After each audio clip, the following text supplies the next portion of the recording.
Daily Quran Reflection, Surah At-Tawbah, Surah 9, verse 11.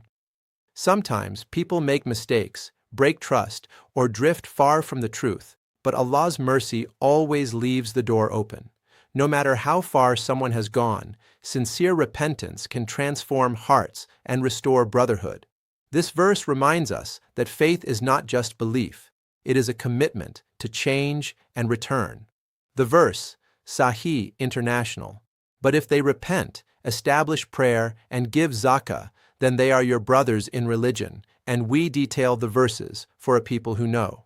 Tafsir Summary, Ibn Kathir and Jalalain. This verse highlights Allah's mercy and the conditions of true repentance. Ibn Kathir explains that even those who previously opposed Islam are fully accepted as brothers once they sincerely repent, pray, and give zakah. Jalalain emphasizes that Islam erases past sins, and such individuals are to be treated equally within the Muslim community, with no discrimination or resentment. Reflection.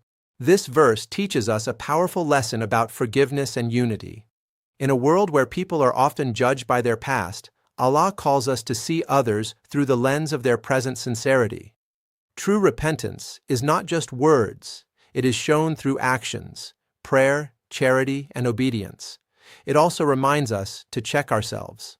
Are we holding grudges against those whom Allah has already forgiven? Are we quick to judge, but slow to accept change? Islam is a path of mercy, and believers are meant to reflect that mercy in their relationships. Practical takeaway. If someone sincerely changes for the better, accept them fully, just as Allah accepts them. Closing. Reminder. Allah's mercy is greater than any sin. When repentance is real, the past is erased, and a new brotherhood begins. Dua. O Allah, purify our hearts, accept our repentance, and unite us in sincere faith and love for one another. Ameen. If this reflection touched your heart, don't forget to like, share, and subscribe for more daily Quran reflections.